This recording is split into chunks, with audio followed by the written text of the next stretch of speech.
Películas caseras del dictador que actuó con impunidad, del dictador que sobrevivió después de la muerte de Hitler y Mussolini. En su ancianidad parecía un abuelo cariñoso, protector de los suyos. Esta es la historia, sin embargo, del hombre que se convirtió en el general más joven de Europa desde Napoleón, que alcanzó el poder en un golpe de Estado concebido por su hermano, que ocultó al mundo sus acuerdos con Hitler, que creía haber sido designado por Dios para llevar a cabo una cruzada que salvara a España, y que firmó condenas de muerte mientras se tomaba una taza de café. Esta es la historia del general Franco.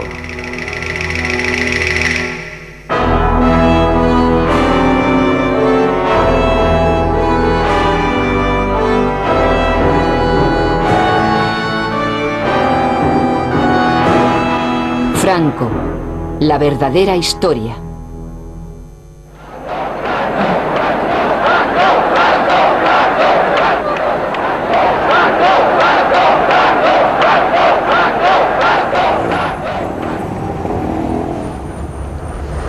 Actualmente, en la Nueva España, Franco ha sido borrado totalmente de la memoria, suprimido en un voluntario acto de amnesia colectiva. Da la sensación de que su historia es demasiado bochornosa, demasiado dolorosa para recordar, como un libro que nadie se atreve a leer. Como consecuencia de ello, se ha tejido alrededor de su memoria un entramado de leyendas que empieza ahora a clarificarse, permitiendo que emerja el verdadero Franco.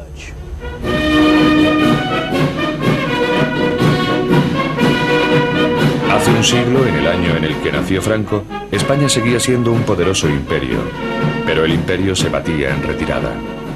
Tenía más de espectáculo que de sustancia. En ninguna parte era tan evidente la decadencia como en el puerto naval del Ferrol, en donde una aislada comunidad seguía aferrada a rígidas tradiciones basadas en la jerarquía y la disciplina. En esta casa, el 4 de diciembre de 1892, nació Francisco Franco en el seno de una familia que había servido a la Marina durante 2 siglos. Eran 4 hermanos y compartió su modesta educación con su hermana Pilar. Mi hermano era un chico muy serio, muy formal, muy delgadito, muy moreno, le llamaban cerillita, cerillita de lo delgadito que era. Él tenía 2 locuras, el estudiar y por mi madre, que él era un enamorado de mi madre. Su madre era una mujer austera y piadosa que imbuyó su infancia de fe católica en su forma española más conservadora. Sus valores serían una constante a lo largo de toda la vida de Franco. Su padre, en cambio, un contador naval, era un libre pensador a quien le gustaban la bebida y las mujeres.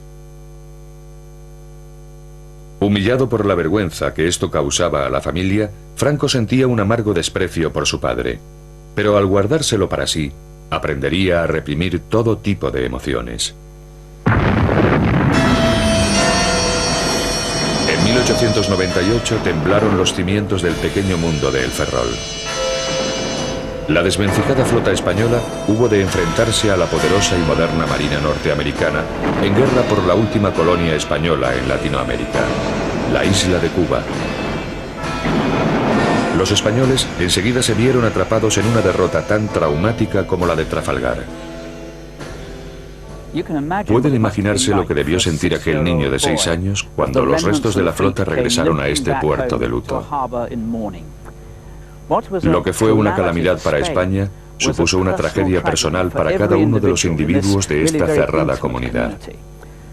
En los colegios, los alumnos llevaban brazaletes negros y Franco y sus compañeros eran instruidos con frases como «El deber es más hermoso cuanto mayor sea el sacrificio que exige». El heroico fatalismo que contienen estas morbosas palabras acosaría a Franco, y el ansia nostálgica por restaurar la antigua grandeza de España se convertiría en su implacable meta.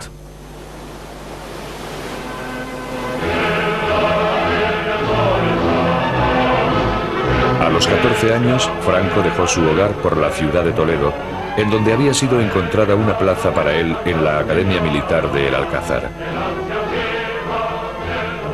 La academia estaba inspirada en virtudes para las que el joven Franco se mostraba muy predispuesto: deber, honor, valor y patriotismo. Como muestra de ello, poseía hasta su propio himno heroico.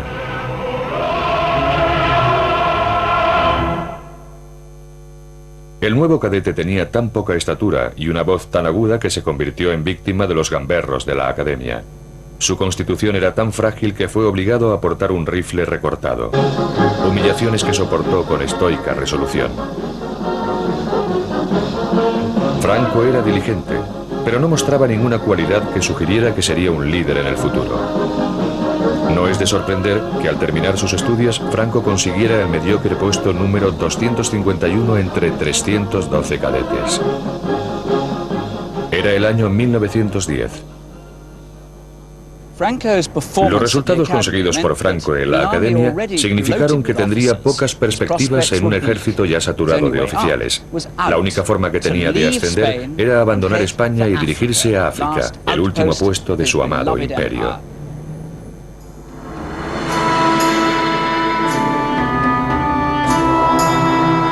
Marruecos, una tierra despiadada a la que España había estado atada desde hacía siglos. Sin embargo, en aquel remanente del antiguo imperio sería donde se formaría el joven Franco. Sin África, diría más tarde, no podría explicar lo que soy. España estaba allí comprometida en una incansable campaña contra las tribus rebeldes del Rif marroquí, que luchaban por recuperar sus tierras del poder colonial. En aquella lucha sin cuartel, Franco haría alarde de cualidades que hasta entonces habían pasado desapercibidas. No solo era tenaz, sino que parecía no temerle a nada. Mantenía férreamente la disciplina bajo el fuego enemigo. Ello, además de las bajas de muchos de sus camaradas, lo condujo a un rápido ascenso. El índice de bajas era tan alto que a los heridos se les dejaba morir por rutina en el lugar en el que habían caído. Al sobrevivir a tales peligros, Franco empezó a parecer intocable. Pero no lo era. El inevitable telegrama a casa informó de que había sido gravemente herido en el estómago. Mucho tiempo después, él mismo narró a su hija Carmencita cómo había escapado de la muerte. Él estaba tendido en la camilla y veía que iban recogiendo a los demás heridos y los iban depositando en unas camionetas y se los llevaban. Y que a él no lo llevaban.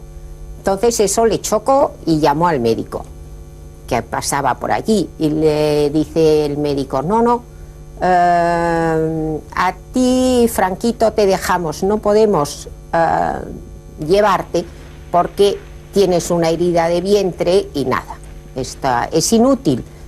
Y entonces mi padre tenía un asistente marroquí y le dice: dame tu mosquetón, y le dio su arma.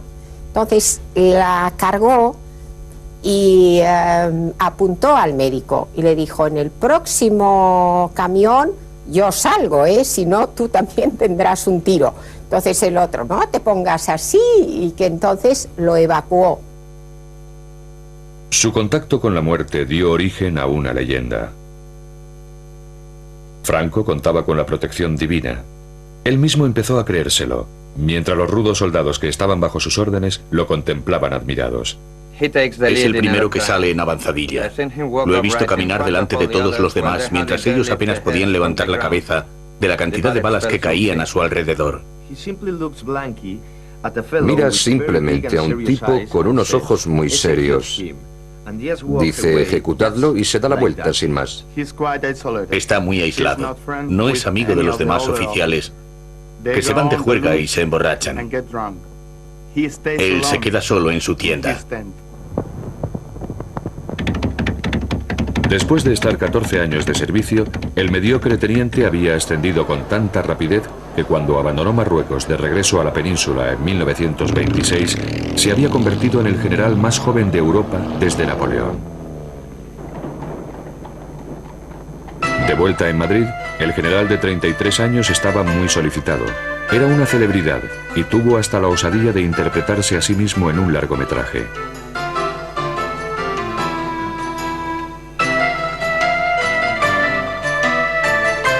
También encontró tiempo para casarse. Su esposa, Carmen Polo, era de buena cuna y estaba bien relacionada. Los ojos de Franco descubrieron un mundo muy diferente de los de El Ferrol y África, pero la vida de la clase alta nunca le entusiasmó. Como primer director de la nueva Academia Militar de Zaragoza, Franco recuperó los antiguos valores del viejo imperio, el único mundo que él había conocido realmente. Aferrado a aquel pasado, compartió con los cadetes su propia y austera visión: el sacrificio por la patria negándose a uno mismo. Pero lejos de aquel entorno militar, la gente se burlaba abiertamente de las virtudes que Franco tanto amaba. Por toda España el viejo orden se estaba viniendo abajo con tal celeridad que en 1931 la monarquía había sido derrocada, estableciéndose una república en su lugar. Se encontraba en el poder un gobierno elegido por el pueblo. Hubo grandes celebraciones, aunque no en casa de Franco, como recuerda su sobrina. La venida de la República para Franco fue un desastre, porque estaba todo en contra de su manera de ser y de su manera de pensar y del concepto de España. Él no creía en los partidos, él no creía en la democracia, él no creía en el voto. Tenía en cuenta lo que iba a suponer la República para el desarrollo de su carrera. Entonces esto a él le daba miedo. Entonces en las conversaciones que yo asistía en casa, él decía que a dónde íbamos a llegar por ese camino.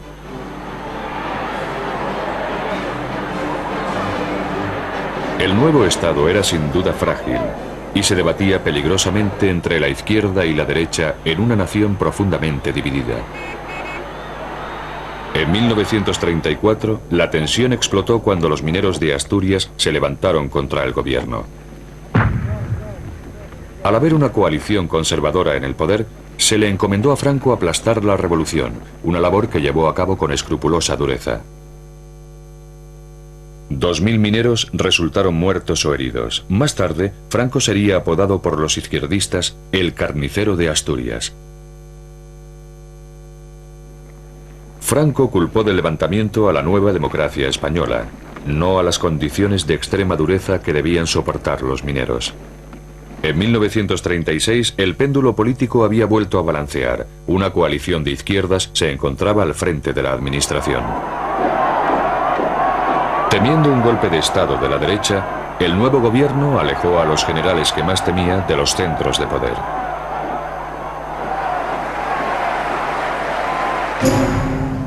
Franco fue desterrado a las aisladas Islas Canarias, a 1.300 kilómetros de Madrid. En Tenerife, el nuevo comandante militar, su esposa Carmen y su única hija, Carmencita, eran cuidadosamente observados por las autoridades republicanas leales, que se aseguraron de intervenir el teléfono de Franco, de abrirle el correo y de vigilar todos sus pasos.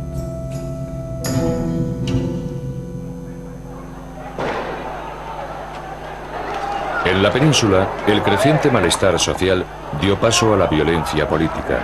El gobierno sufrió fuertes presiones mientras la espiral de provocación y represalias se transformaba en un estallido de odio generalizado. En julio de 1936, los generales disidentes decidieron que había llegado por fin el momento de dar un golpe de Estado y derrocar al gobierno. Dice la leyenda que desde su exilio en Canarias, Franco fue la mano oculta tras el alzamiento militar que pronto conduciría a España a una guerra civil. Pero lo cierto es que él era demasiado calculador para iniciar una aventura tan arriesgada y, por lo tanto, se mantuvo a cuidadosa distancia de aquellos colegas suyos que estaban ciertamente tramando el derrocamiento de la República. Franco solo se unió a los rebeldes en el último momento y porque fue forzado a ello por circunstancias totalmente imprevistas. La planificación del golpe de Estado estaba en manos del general Mola. Ya que Franco se había comportado como un héroe en Marruecos, Mola le pidió que encabezara el alzamiento allí. Los rebeldes habían contactado ya con simpatizantes en Londres para elaborar un plan que obligase a Franco a tomar parte. Desde el aeropuerto de Croydon se fletó un avión para garantizar que si Franco se echaba atrás, pudiera ser trasladado en avión desde Canarias a Marruecos al estallar el alzamiento. Al piloto, el capitán Cecil Bebb, no se le dijo nada sobre su verdadera misión. Me preguntaron si quería viajar a las Islas Canarias para recoger a un líder del RIF y comenzar una revolución en Marruecos. Pensé, qué aventura. En aquel entonces yo tenía una relación muy interesante con una de las chicas del Desert Song, donde se encontraban los líderes del RIF. De manera que pensé, qué coincidencia, voy a ayudar a un líder del RIF a comenzar una revolución.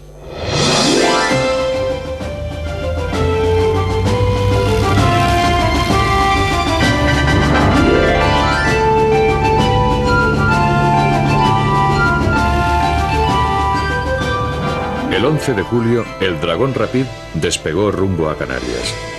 Para evitar tomar tierra en España, tuvo que tomar una ruta más larga.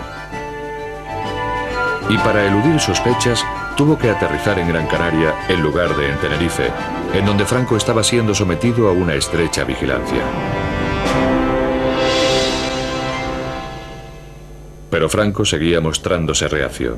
De hecho, mientras el avión estaba en pleno vuelo, envió un mensaje cifrado a los rebeldes diciéndoles: «No me moveré de aquí, no me uniré a vosotros». En España, Mola se encolerizó, pero insistió en que el golpe siguiera adelante de todas formas. En aquel momento, el destino intervino decisivamente. El día 13 fue hallado el cadáver de un influyente político de derechas, Calvo Sotelo. Había sido asesinado por la policía republicana en un ajuste de cuentas. Los generales rebeldes decidieron entrar en acción.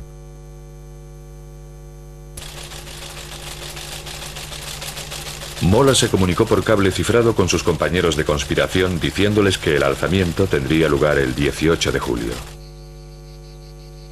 Ahora que nada podía detener el golpe, Franco tuvo que elegir. Sopesó cuidadosamente las ventajas y, al comprender que nadie estaba a salvo, se declaró finalmente a favor de los rebeldes. Su problema, cuando solo faltaban 48 horas para el día decisivo, era llegar al Dragón Rapid que le habían dicho que lo aguardaba en Gran Canaria. A Franco le estaba prohibido salir de Tenerife sin permiso de Madrid. Necesitaba urgentemente un pretexto y una coincidencia fatal se lo suministró de repente.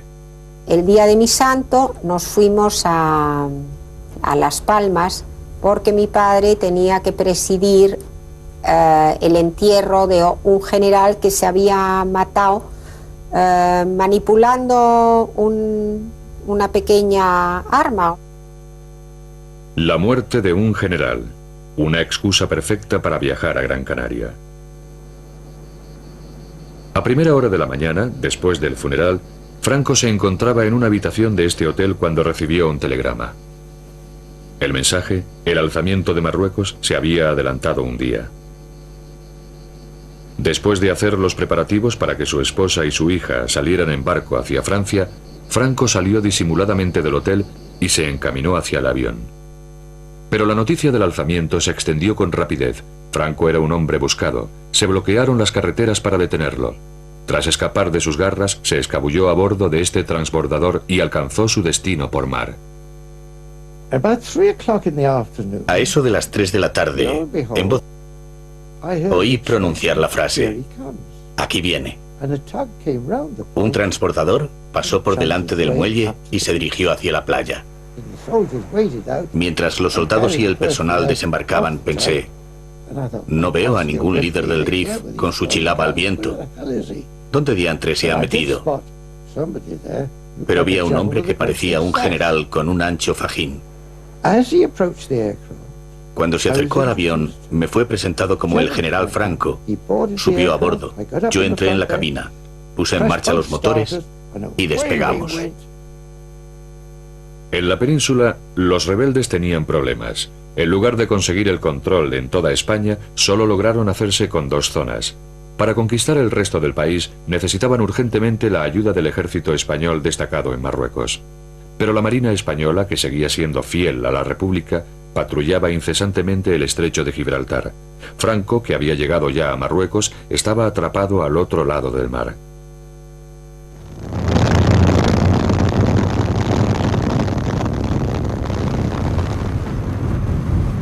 Sin embargo, el ejército de Marruecos emprendería muy pronto el viaje a la península. Al llegar a Marruecos, Franco pidió ayuda por cable a los dos únicos líderes extranjeros con probabilidades de responder, Hitler y Mussolini. Ambos accedieron a suministrarle los aviones que necesitaba para organizar el primer traslado de tropas por avión de la historia, salvando así tan chapucero golpe.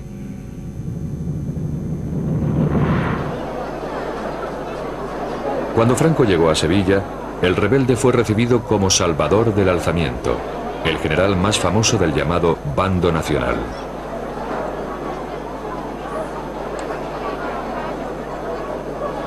Antes de emprender su ofensiva, decidió enviar un mensaje al mundo exterior que expresaba el futuro incierto que impondría en toda España.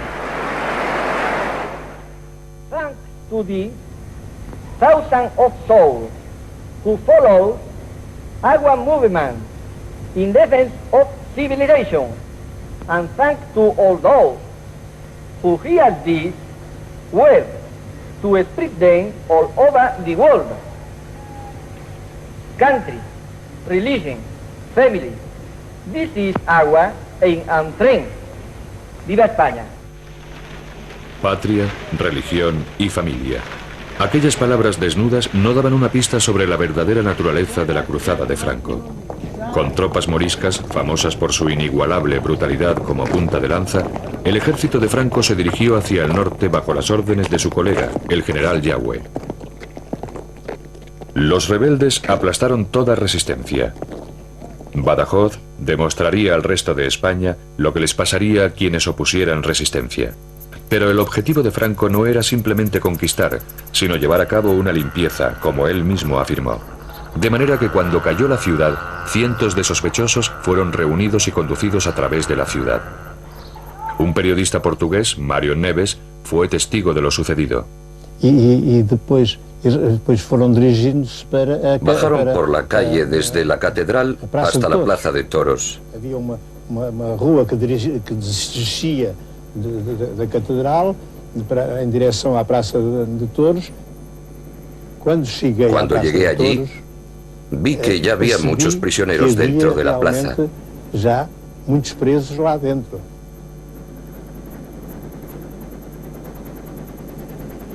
Iam buscá-los. La mayoría de los prisioneros estaban encerrados en los toriles en donde solían estar los toros.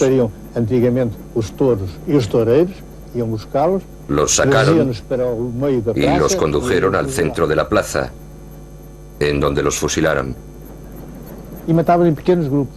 Los mataban en pequeños grupos. Esos muertos cargaban sus cadáveres en camiones y carretas y los llevaban al cementerio, en donde los apilaban en filas.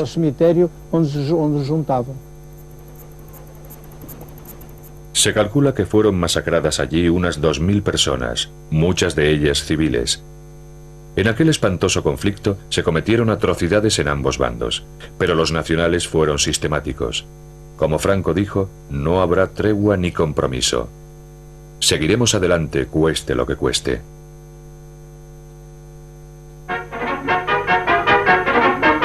The advance of General Franco's columns is pushed on remorselessly. White troops and Moors, well armed and trained in modern methods of warfare, supported by powerful artillery, overcome the resistance of government. Madrid era su destino, pero Franco desvió de repente a sus tropas hacia una ciudad sin ninguna importancia estratégica, pero con un gran significado simbólico. Aquí, en el Alcázar de Toledo, grupos de familias nacionales estaban atrapadas en las bodegas de la antigua Academia de Franco, soportando terribles privaciones. Bajo el asedio de la milicia republicana, su rescate era una cuestión de honor, y para Franco, una ocasión inmejorable para aumentar su prestigio, aprovechando un drama que había cautivado la atención de la opinión pública.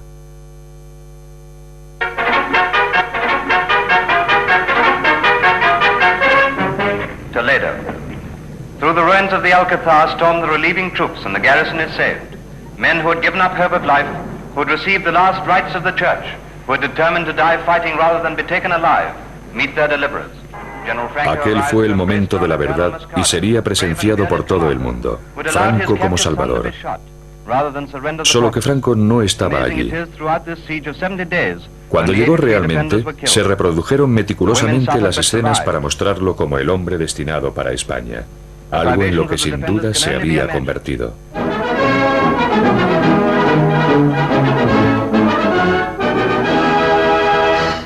Con el paso de los días llegaron más noticias. Y de nuevo había una gran distancia entre la imagen dada y la realidad. In Burgos, the seat of the Spanish rebel government, there is a big crowd for a big occasion. For General Franco has arrived on very special business.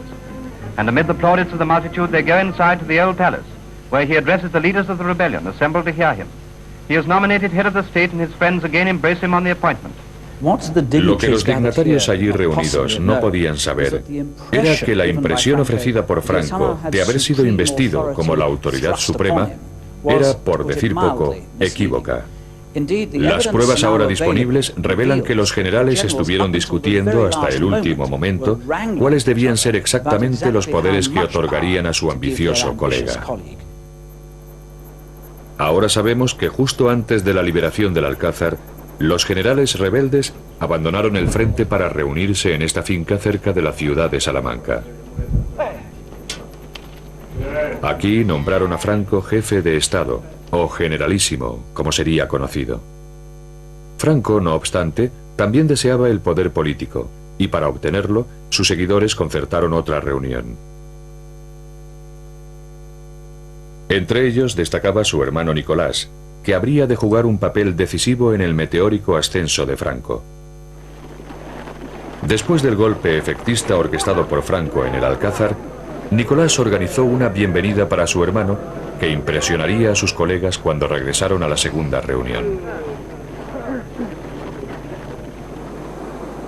En la finca utilizaron el comedor familiar como sala de reuniones.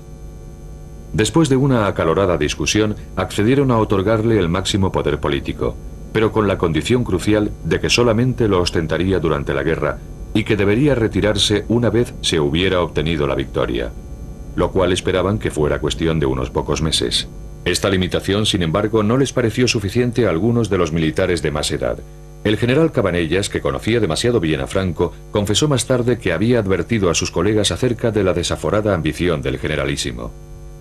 No sabéis lo que habéis hecho, porque no lo conocéis tan bien como yo.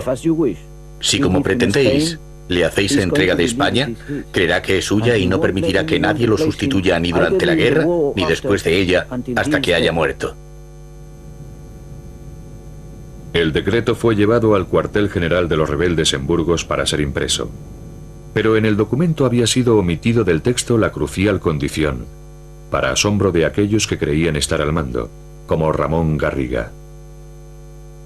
En la reunión de Salamanca, celebrada por los generales, en el documento que establecieron, pusieron la frase que Franco sería jefe, pero que al final de la guerra él dejaría de ser jefe, y esta frase no apareció en el documento.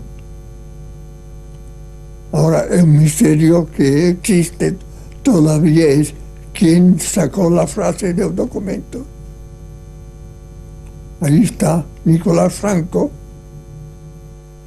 Las pruebas que apuntaban contra Nicolás han sido reforzadas por su propio hijo, quien nos aseguró que su padre había manipulado el documento final.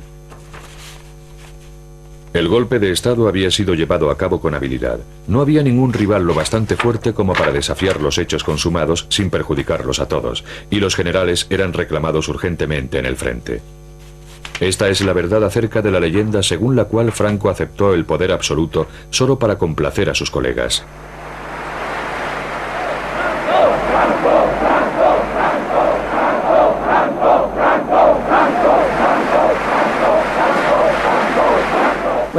Cuando Franco salió al balcón para saludar a la multitud congregada ahí abajo, sabía algo que ellos desconocían, que ahora era de hecho su dictador de por vida. A partir de entonces, Franco dejaría de ser un simple mortal.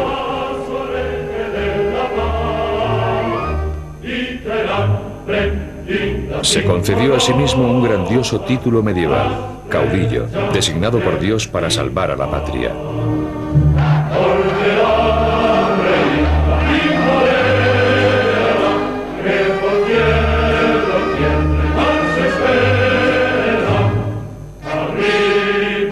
proclamar que la suya era una cruzada santa, comprometió a los jefes de la Iglesia Católica con su causa.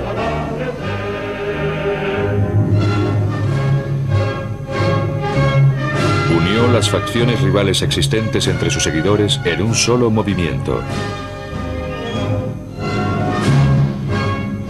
El saludo, el uniforme y el himno, todos los adornos de un Estado fascista.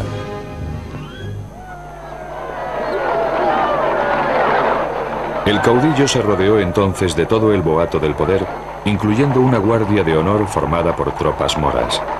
Pero aún así, todavía no gobernaba España. Constitucionalmente era un traidor contra la República que aún ofrecía una fiera resistencia. A pesar de las apariencias, la situación de Franco no era tan sólida como parecía.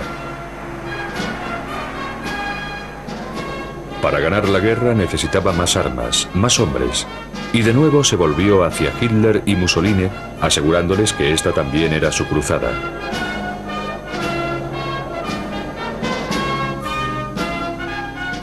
Para ejercer más presión aún, Franco reclutó incluso a su hija.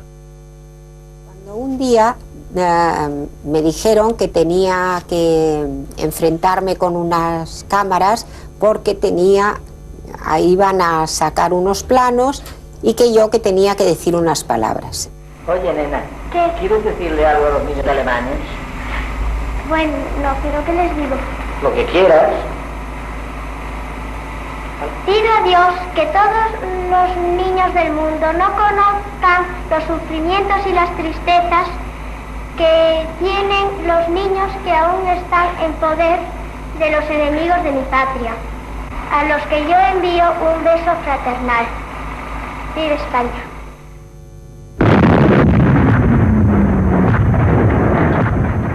En su cruzada por limpiar profundamente España, el generalísimo decidió aniquilar al enemigo no rápidamente, sino por agotamiento. Al principio, su estrategia desconcertó a los alemanes e italianos, de cuyo apoyo tanto dependía. Pero estos pronto comprendieron la existencia de un propósito oculto.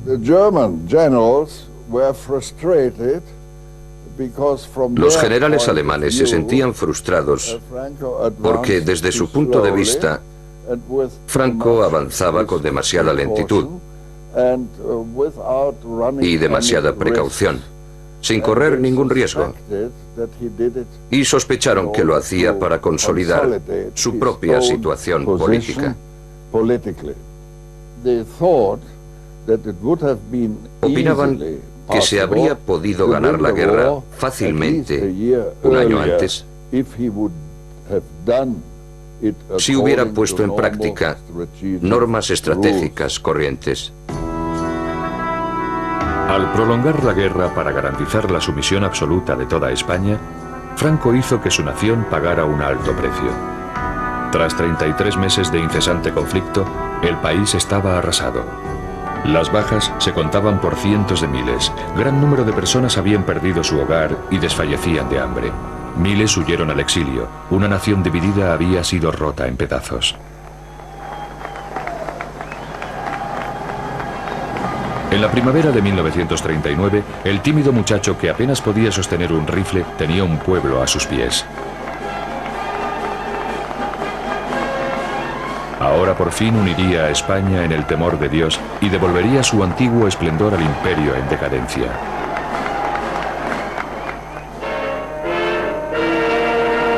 Unos meses más tarde, comenzaba el Reich de los 1000 años. Franco se quedó fascinado por la escala de la ambición de Hitler. Años después, cuando quiso ser considerado como uno de los grandes hombres de Estado de Europa, la verdad acerca de su ambiciosa actuación durante esta guerra fue cuidadosamente revisada para ocultar ciertas pruebas realmente bochornosas. Los seguidores de Franco se han esforzado mucho por convencer al mundo de que su hombre jugó un papel muy astuto durante la Segunda Guerra Mundial y de que, a pesar de las fuertes presiones para que se uniera al eje, se impuso con fuerza para mantener a España al margen de la guerra y de que en realidad no había sido más que un espectador patriótico de aquel gran cataclismo.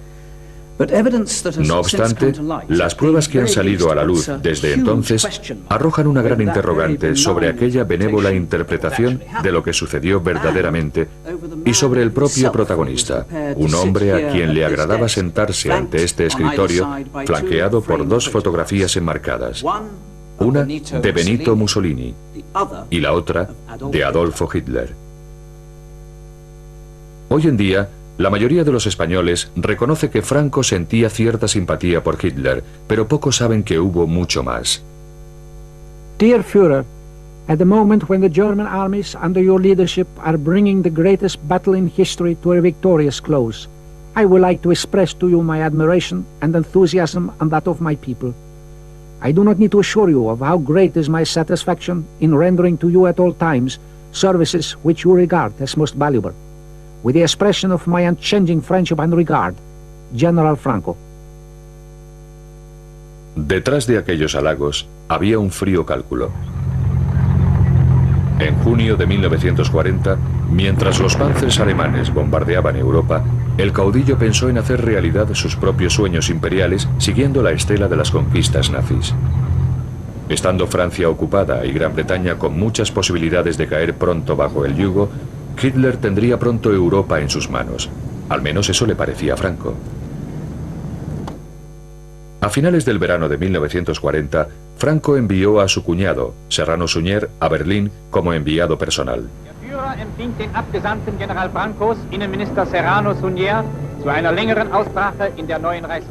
A Serrano se le encomendó que informase a sus anfitriones de que España entraría en guerra en el bando alemán a cambio de ayuda y armas y un buen trozo de África del Norte en donde volver a instaurar el imperio español. A los alemanes no les impresionó la oferta, como descubrió el enviado de Franco en un humillante encuentro con el ministro de Asuntos Exteriores nazi.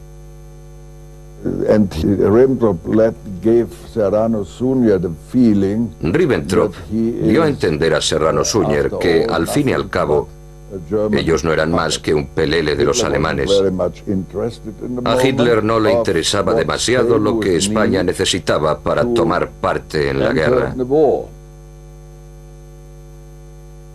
Franco había sobrevalorado sus cartas, pero no se rindió y conminó a su cuñado para que perseverara, diciéndole que aquel desprecio era obra de los subordinados de Hitler y no del propio Führer. Serrano pronunció entonces un discurso grabado por los alemanes, pero suprimido más adelante por los españoles. Este documento ha sido descubierto recientemente. España falangista de Franco trae al Führer del pueblo alemán su cariño y su amistad y su lealtad de ayer, de hoy y de siempre. Unas semanas después, Hitler cruzaba Francia. Su destino final, la frontera española para conocer personalmente al caudillo. El rumbo de la guerra había dado un giro. Si lograba asegurar un pacto con Franco, España podría ser útil al eje a la hora de someter a Gran Bretaña.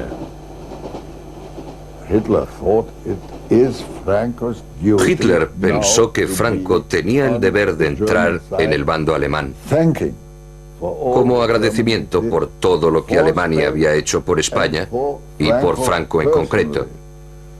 Actualmente en España se piensa que Franco acudió a la cita con Hitler totalmente decidido a pedir lo imposible para de esa forma mantener a España al margen de la guerra.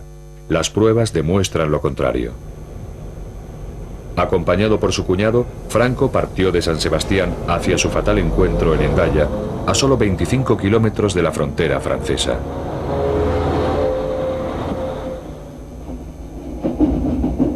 Después del largo viaje a través de Europa, el tren de Hitler llegó a Hendaya bastante antes de la hora concertada para la reunión, las 3 de la tarde. El tren de Franco se retrasó, pero no fue, como afirman sus seguidores, un plan pensado para debilitar a Hitler. Todo lo contrario. Y salimos con mucho tiempo para llegar antes de la hora convenida y estar esperando un poquito. Y Franco tenía, es comprensible, el prurito de decir, en punto. El servicio ferroviario español era malísimo, estaba destrozado después de la guerra interna. Y llegamos a Hendaya con 5 minutos de retraso. Franco iba nervioso y los 5 minutos de retraso le produjeron un gran disgusto.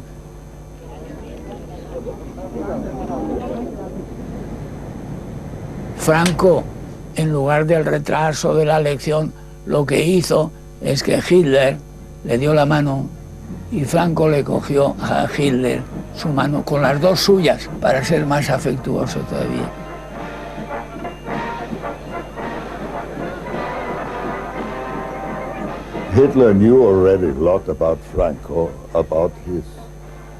Hitler sabía entonces mucho sobre Franco, sobre sus métodos, sus tácticas. Él, que era un hombre astuto, con la malicia propia de un campesino,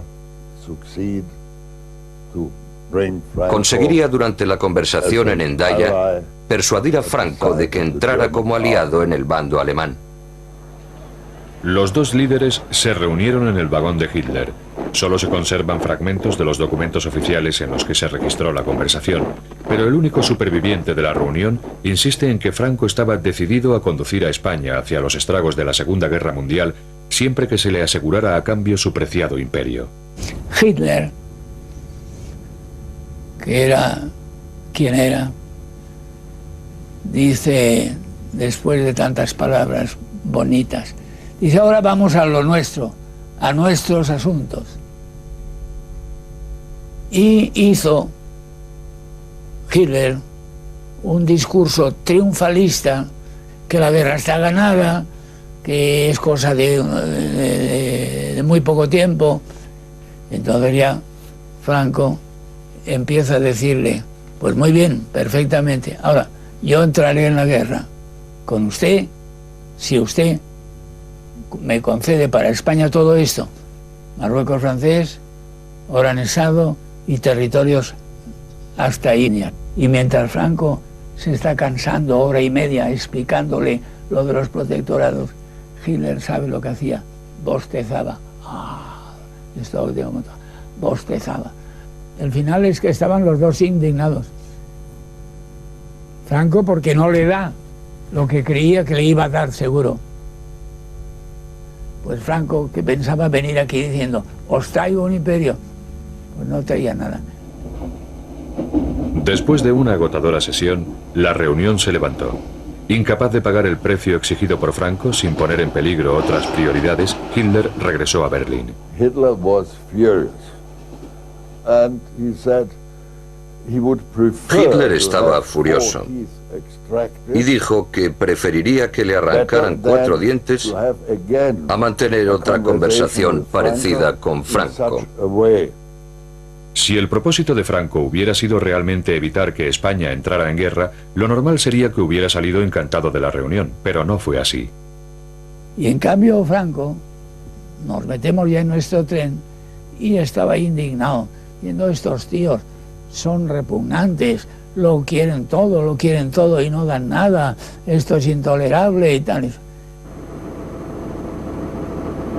Según la leyenda, fue en Hendaya en donde Franco detuvo el avance de Hitler y ordenó al Führer que volviera a hacer las maletas. Sin embargo, lo que ocurrió realmente fue que Franco recibió una lección un tanto brutal sobre la realidad del poder. Su sueño del que el renacimiento del Imperio Español se llevara a cabo por cortesía del Tercer Reich no solo fue despreciado, sino expuesto como una fantasía ingenua. En cuanto al exhausto Hitler, al día siguiente estampó su firma en un documento secreto por el que comprometía a España en el tratado entre nazis y fascistas, que él pensaba que lo conduciría pronto a la victoria sobre Gran Bretaña. Cuando empezó a hacerse evidente que la victoria nazi se iba a posponer indefinidamente, Franco tuvo la cautela de retomar sus relaciones con los aliados, manteniendo una estricta neutralidad. No obstante, en 1941 fue enviado el primer contingente de 47.000 hombres para combatir junto al ejército alemán en el frente ruso, en donde, según palabras del propio Franco, la sangre de nuestra juventud se mezclará con la del eje.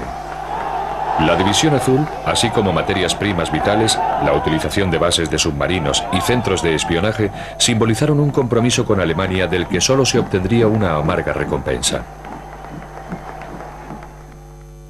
En En 1945, tras la desaparición de los otros dos dictadores, Franco se encontraba aislado y aparecía ante los ojos del mundo entero como un indeseable fascista.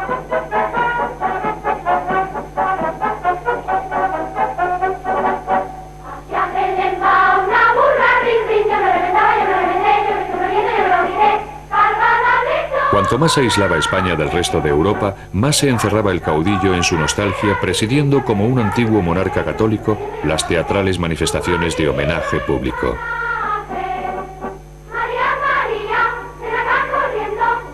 El mundo exterior, declaró, no es importante. Nosotros hemos de mirar hacia adentro. Quizás lo que más le impresionaba de los reyes católicos fue la unidad. O sea, la unidad de España, porque son los reyes que unifican los diferentes reinos que entonces existían. Fue la época de más grandeza de España.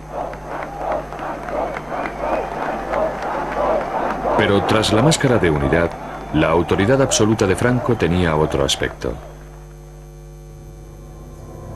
Hoy en día, solo permanece el rastro de un episodio que ha sido desde entonces eliminado de la memoria oficial. En esta seca llanura de Castuera, hubo en otro tiempo un campo de concentración, uno de los muchos en los que casi 500.000 de españoles fueron confinados después de la Guerra Civil. José Hernández estuvo allí recluido. Su delito, haber luchado en el bando republicano contra Franco. Había 70 barracones, así, con dirección así. Con las calles correspondientes. Entonces, pues, esto era una fosa para que no saltáramos, para acá. Y ahí estaban las armas guardadas. Entonces, era cuadrado. Cada esquina había una ametralladora, el campo. Éramos 12.000 y pico de personas en un cuartel. Ya le digo que el trato fue criminal. Dormir en el suelo pelado. Comida, nada. Agua menos. No, de día no funcionaba nadie. Pero de noche los cogían fila india, a la boca mina, los empujaban y según va cayendo el peso abajo, ya tiraban de los otros. Y si alguno quedaba con vida, pues siempre se quedan con vida, entonces no mueren. Una bomba de mano. Cuando dormíamos en el suelo, pues sentíamos la explosión. Esta noche ha visto salida. Durante aquella represión, hasta los seguidores de Franco admiten que fueron asesinados unos 30.000 españoles durante los 5 años siguientes a la Guerra Civil. Otros afirman que la cifra se aproxima más a los 200.000. A partir de entonces, cientos de miles de sospechosos fueron investigados con precisión militar. Un archivo repleto con los nombres y la filiación de los enemigos de Franco: ateos, liberales, comunistas y, por otra parte, los masones. Los masones eran la pesadilla de Franco. No ha habido en nuestra nación ninguna rebelión ni conato de traición contra la patria que no se fraguase en la sombra de las logias masónicas. Y aún hoy, liberada España de esta carroña, todavía esas insignificantes marejadas políticas, por mucho que se disfracen, obedecen siempre a la intriga y a la oculta inspiración de los masones expatriados.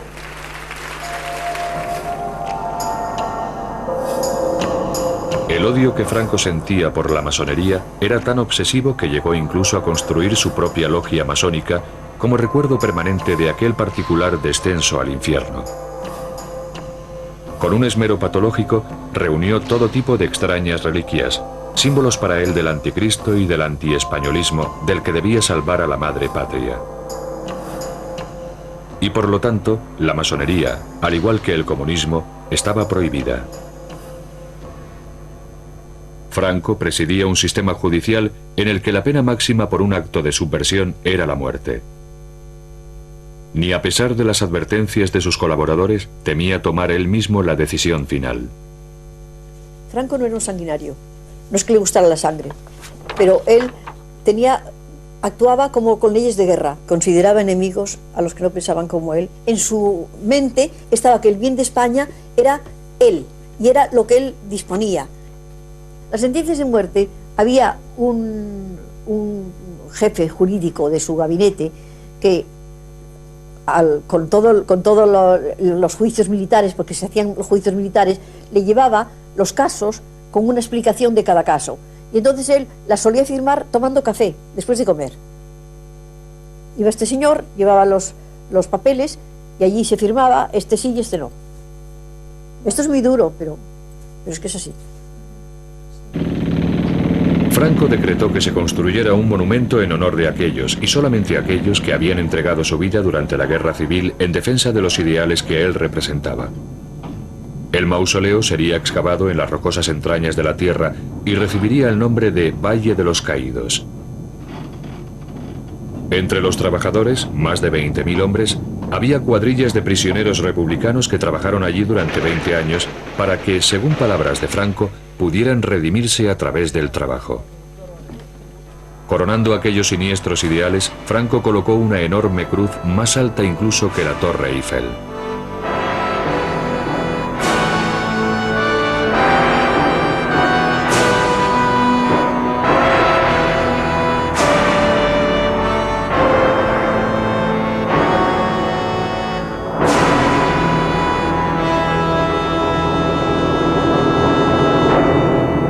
Sin embargo, aquellos ideales no podían sobrevivir sobre la base de una economía que hacía aguas.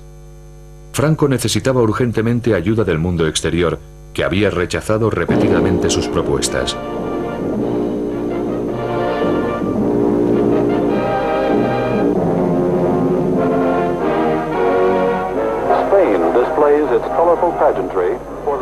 En 1959, el líder del mundo libre puso pie en un país que había sido condenado al ostracismo por las demás democracias. Pero era la época de la Guerra Fría, y España ofrecía un puesto estratégico contra la Unión Soviética. Además, el enemigo de mi enemigo es mi amigo, aunque este se llamara Franco. Generalissimo, ladies and gentlemen, let me assure you of my satisfaction that at long last I have fulfilled an ambition of mine almost of a lifetime, to come to Spain, to Madrid, and to see the Spanish people. Para el caudillo, Ike era una presa vital, y Franco sabía perfectamente cómo seducirlo. El intérprete del presidente en aquella visita lo recuerda con claridad. Esta enorme avenida de varios kilómetros de largo estaba repleta de gente empujando hacia el centro de la calle. Fue una impresión extraordinaria. Estaba empezando a oscurecer y la gente gritaba. Franco había organizado una bienvenida que diera al presidente la impresión de que aquella tierra feliz debía ser ahora acogida con los brazos abiertos por las naciones civilizadas. Eisenhower estaba asombrado por las gigantescas dimensiones de aquella multitud que empequeñecía cualquier cosa que hubiéramos visto antes. Lo miré y vi que reaccionaba muy positivamente ante aquel público tremendamente entusiasta. Los vítores eran realmente atronadores. El general Eisenhower me preguntó, ¿qué están diciendo? Y le contesté, dicen Ike, que es como se pronuncia en español su apodo. En el edificio más alto de Madrid todas las ventanas habían sido tapadas, excepto aquellas que formaban la palabra Ike. La operación Ike fue la culminación de un largo proceso de regateo entre ambas naciones, pues cada una quería lo que tenía la otra. Bases de los Estados Unidos sobre suelo español a cambio de dólares norteamericanos. El general Franco le dijo que había podido comprobar la gran acogida del pueblo español y lo que sentía por él. Él respondió que tenían intereses comunes, tenían problemas comunes y un adversario común, la Unión Soviética. Si Ike estaba contento, también lo estaba Franco. Gracias a Norteamérica, España se uniría al Club de las Naciones Occidentales.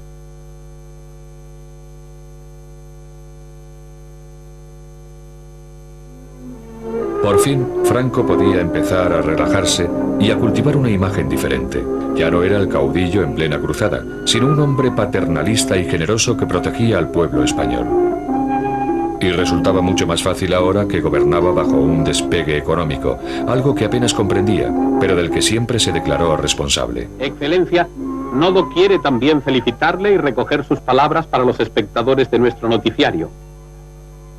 Yo saludo y felicito al Nodo en este 20 aniversario de su fundación, y de esta paz y tranquilidad de España envío mis votos de paz y de felicidad para todo el mundo del año 1963. Gracias, Excelencia. Detrás de aquella fachada paternal, sin embargo, se seguía imponiendo una política represiva, algo que Franco comprendía perfectamente. En toda Europa, los años 60 fueron el comienzo de una nueva era de libertades sociales y de protestas políticas, pero no en España, en donde el Estado policial seguía amordazando la libertad de expresión y opinión. Había el viejo principio de que la guerra, la información, él tomaba siempre la cosa de una beligerancia frente a un enemigo, que era el comunismo. Pues la información es básica para ganar una victoria. Tenía el mapa de la clandestinidad, en la cual estaban perfectamente delimitados los campos de la oposición. Franco no comprendía los cambios que agitaban al mundo exterior y sentía una profunda adversión por el modo en el que empezaban a infiltrarse también en España. Era un anciano que se refugiaba cada vez más en la seguridad nostálgica de la finca privada que se había construido en El Pardo. Para el resto de los españoles, se fue convirtiendo poco a poco en un fantasma de sí mismo que planeaba perpetuamente sobre su destino, incapaz de ceder y que se negaba a marcharse. Dentro de El Pardo, Franco pasaba largas horas viendo películas en donde revivía las historias épicas del glorioso pasado español.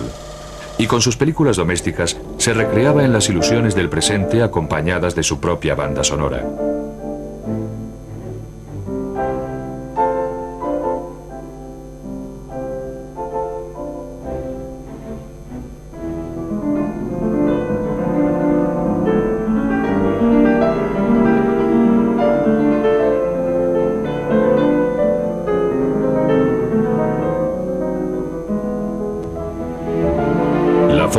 Que ascendió al poder y la verdadera naturaleza de su gobierno totalitario podían ahora cambiar de enfoque, y aquel amable anciano podía alardear de haber llevado a cabo una misión en nombre de su creador.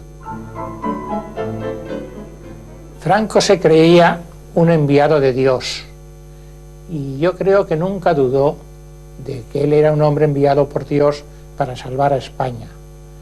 Por eso creo que moriría en paz, seguro, porque él estaba muy seguro de esa misión. Y eso sí me lo dijo el mismo Franco a mí, que él se creía un enviado de Dios para ser padre de los españoles, y él me decía esta frase: padre, miren, me extraña mucho que algunos españoles estén contra mí, porque yo me considero padre de todos los españoles.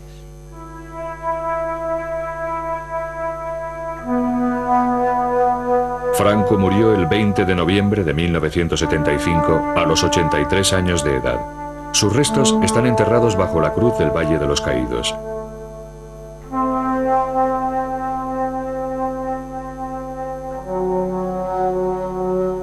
La huella de este hombre ha quedado grabada de forma indeleble en la historia de España.